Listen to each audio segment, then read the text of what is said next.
Okay, so in our first segment here, we're going to go through structural hollow columns and how we approach that as far as the what's called the lateral force connection. It's also the uplift connection. So as you see here, we already have our footers installed. For the purpose of this demo video, we elected to do one solid height. Simpson strong tie, that's what this is. You can also get it where it has a coupling connection. That tends to help out. For the purpose of today's video, we're using one uniform length. So we've already predetermined our height on these, and we've already predetermined the spacing on these. So these are a 4 foot on center column spacing. They're 4 foot off of the actual surface face of the wall to the center of the columns. So with the hollow columns, when you open up your package, you're going to see a kit like this.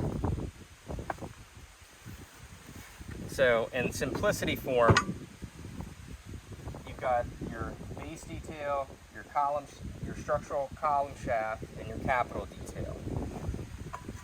This is your mounting plate that actually is going to connect through the diaphragm of the hollow column. So this is actually going to go like this on top of that structural hollow column, and it's going to get bolted down through a washer and nut network.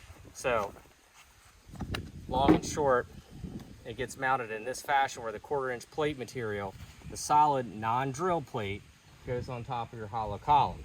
So in your paperwork that comes with your kit, there will be a little drawing page that looks like this. This is our hollow column assembly. As you can see here, that was the coupling connector that I was talking about. If you just have a little bit of author coming out of your footing, then you'll get the additional links that you need. This is going to mount to the bottom side of your beam. We'll go through this layout here in a few minutes. But this is where you're going to screw down through your beam after you lay out all your centers. Then you're literally going to flip this up and set this on top of your column. And that's going to basically, in simplicity form, complete your process. But okay, so we're at the portion of actually mounting our hollow column. Big point that I want to make with you guys is you need some type of hard surface to act as your bottom of your actual column. You have to understand that this is getting cinched down through the column network to a hard surface. So if you're cinching it down to dirt, it's not going to do anything. It's just your lateral stability is going to go away.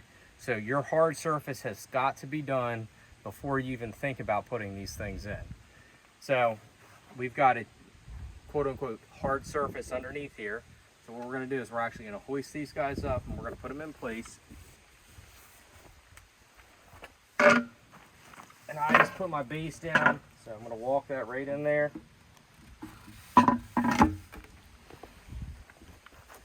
And I'm just going to check a hard dimension just to see how close I am on my center. So my actual center dimension is right where I want it to be. Just roughly get it situated there. So don't forget, put your cap on. So now you're going to put your plate on, put your washer, you're going to thread your nut down. So we're going to go ahead and cinch this guy down.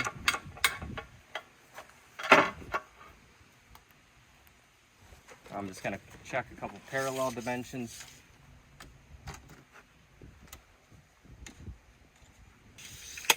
So this guy's nice and square here. I'll actually work my column shaft over in the center. Now you got to be careful about checking plumb on these guys. So it's better to do it off some type of footprint here. And I've got a little mark that I know where it's supposed to be here. So I'm plumbed up.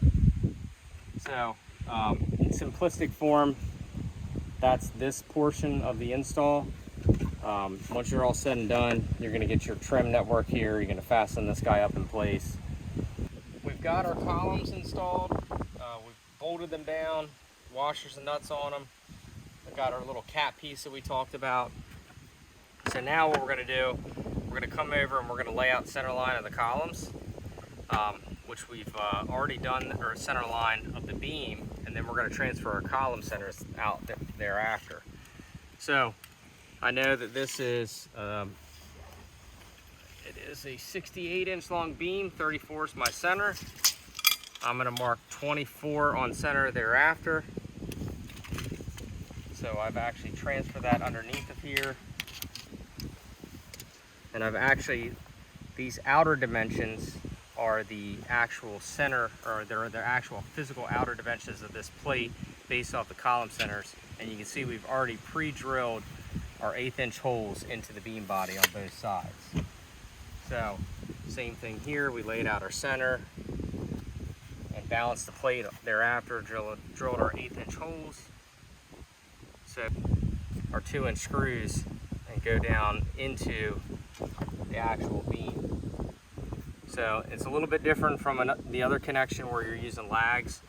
These guys are used so that the flush head can sit flush with the surface of this, so that when you flip it up, you can see the nuts are flush with the top of the actual column caps, and then you're actually bolting down through the actual structure.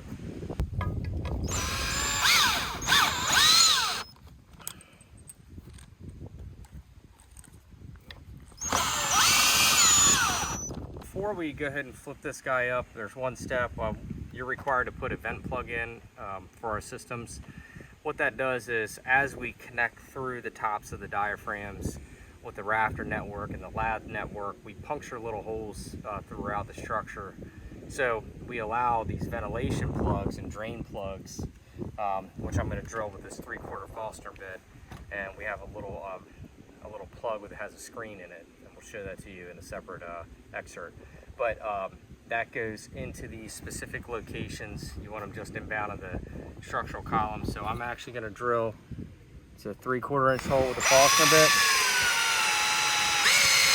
What that's meant to do is it's meant to allow any type of water or ventilation to go throughout the course of the beam. Do that on the other end, and we'll go ahead and flip it up. Okay guys, so I've tacked one screw in here, but what we're going to do is you're going to lay out equal reveal on all sides of this because of how the final cap detail works out. Little side note, it's good to use a clamp in this situation so that you don't have everything moving around on you when you're setting your reveals. So once you get to this step, these holes here, these inner holes, they're the ones that connect the plate to plate diaphragm. You want to be cognizant of not coming outside of your capital detail. So if you need an extra set of holes, just let us know. We can help you out with that. It's all based upon this the capital detail in your column shaft. So anyway, we're going to pre-drill these additional holes.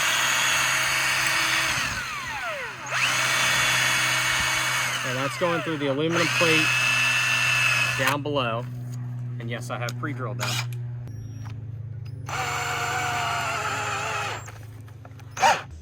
So what we're going to do is we're going to put this little trim piece on. You can see it's multi-layered. So this inner layer for the plate, this outer layer is to cover the cap, and this is your reveal layer. So what I'm going to do is I'm just going to take a standard machine rule, and I'm just going to measure my distance here. So 5 7/8, and that's what I'm going to work with. So I'm actually going to cut that dimension, as you can see right here. Go ahead and rip that through a table saw. So we've gone ahead, it's dry fit. We've cut this last piece in place. We'll go ahead and fasten this down. You can come up underneath with a couple trim screws if you want.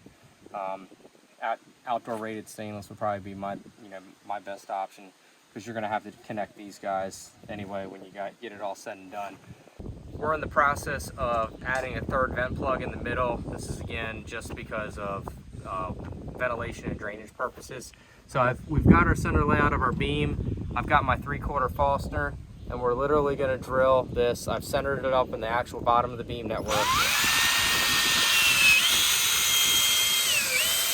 So a little bit different, what we're going to show you in the 6x6 application.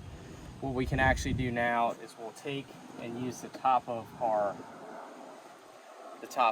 beam to determine the top of our ledger network. So what you'll end up doing is you're going to take your level, you're going to transfer it over to the building, and you're going to do your math backwards thereafter.